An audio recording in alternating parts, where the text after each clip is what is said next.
Hello friends, welcome back. My name is PK. In this video, we will show you our new product, that is Travel Authorization Tracker in Microsoft Excel. As you are seeing my screen, I have downloaded this from my website and it's a zip file. After downloading this, you can unzip this. Just right click and go to the extract all and say extract. Now we can see this is the travel authorization tracker available in the new folder. Now if you double click on to open this, here we are getting this login button. If I click, it is saying travel authorization tracker, so login macro is not available. So what you can do, first you need to unblock this file because you have downloaded this from the internet. So just right click, go to the properties and unblock this, apply and OK. Now if I open, first of all it will show this login form, and from here you can log in using the default user ID and the password. Default user ID is admin1 and the password is ABCD, and just hit the enter.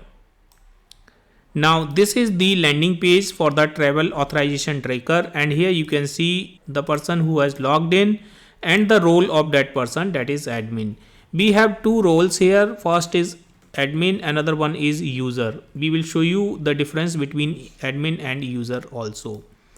We have here multiple sheets, dashboard, data entry, manage list, user management, setting, and we have another button that is login with different user.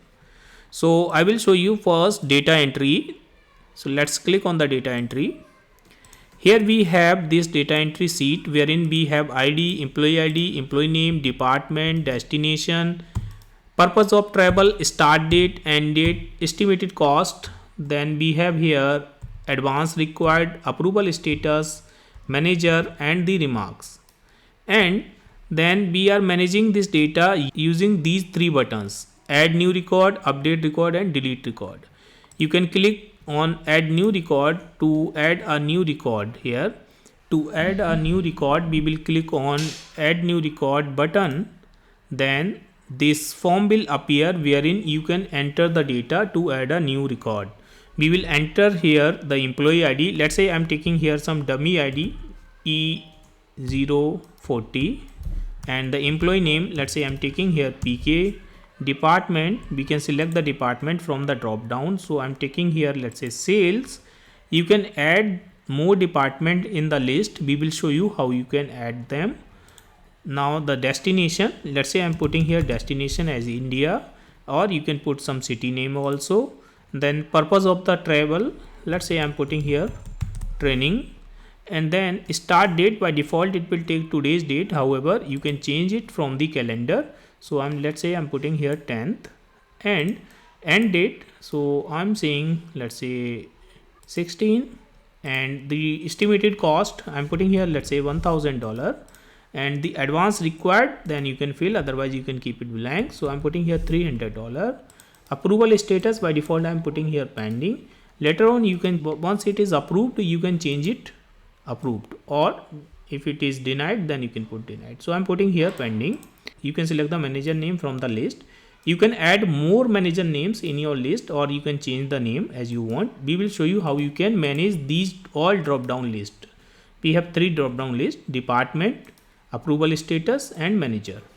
You can put any remarks if you want, or you can just submit and click on OK. Just close this form. Here you can see that new record has been entered. What we have put there, everything is appearing here. Okay. Now if you want to make any change in this record, you just need to select the ID of that record, update record button. The same form will appear and all the information is pre-filled. Now for example, I want to change the cost. It should be $1,200. Advance I need $500, and you can put any remarks also, and just submit this and just close. Now here you can see the estimated cost is changed. All right, so that is how you can change this information. Or if you want to delete this record, you can just select the ID of any of the record and say delete record. That record is deleted, you can see. All right, So that is how you can manage the add, update or delete record. Now I will show you the dashboard also. Let's go to the dashboard. Here in the dashboard we have the slicer for the approval status, department and for the manager. Then we are showing these chart here, which is travel count by department. You can see the maximum travels are in the IT department. Then here we have the approval status distribution. So we can see how many are approved, denied and pending. Okay. Then here we have the travel count by manager. So you can see from which manager team is going maximum on the travel. And here we can see the estimated cost by department. So the highest cost for the IT department, we can see this is the estimated cost by approval status. So you can see that how much is denied, how much is pending, how much is approved, and in the center we are showing the total cost. This is the estimated cost by manager. So you can see that also. And using the slicer you can filter anything. Let's say I want to see the HR department information, then I can see that HR department, or I want to see for a particular manager, I can see that also. Okay, so here you can see, or let's say I want to see all information for approved status, then we can see for approved status also. Okay, and you can see it by the destination also. You can just select any destination and you can see the cost and the travel count, everything. All right, so this is the dashboard. You can click on this home button to go back to the home page. Now from here you can go to the user management page also. So just click here, then this user management page will appear, and here we have two users. We have here admin one and the user one. Okay, we can add here new user, like let's say I want to add new user as a PK. I want to make this person as a user, and let's say I'm putting the password as ABCD and just submit this.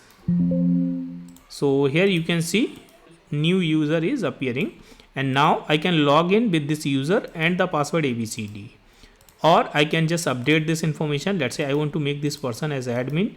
I can simply submit that, and now this is an admin. We can delete this record also. Just click here and we can delete this record, so that user is deleted. All right, so that is how we can manage the user from here. And now I will show you the settings sheet also. These two buttons are allowed to admin only, and admin can add the new user and modify the existing user also, or delete a user. In the settings sheet, admin can allow user to edit a record. Here you can put no, or you can allow to delete a record. You can say no or yes. Okay, so let's say for delete I'm saying no, and for edit I'm saying yes. Okay, and I'm just going back. Now I will show you how we can log in with the different user. This time I will log in with the user role. Just click here and this login form will appear. Now I'm using here user 1 and password was ABCD, and just log in. Okay, so this is the user role. Here you can see on the top user 1 and the user. Now user can also go to the dashboard sheet and same dashboard will appear, and user can go to the data entry sheet also. The same data entry sheet will appear, and here user can add the new record and user can update the record also, because we just have allowed the user to edit any record, but user cannot delete a record. If you click on delete, then it will show this message, you are not allowed to delete a record. Okay, and you can go to the manage list also. So we have three lists here: department, approval status and manager. You can't enter the manual data here. You have to click on this plus button. This manage list form will appear, and from here you can add more department. Let's say here I'm putting new department, and you just add.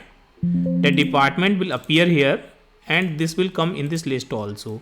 If you go to the data entry form and add new record, this new department will appear in the data entry form also.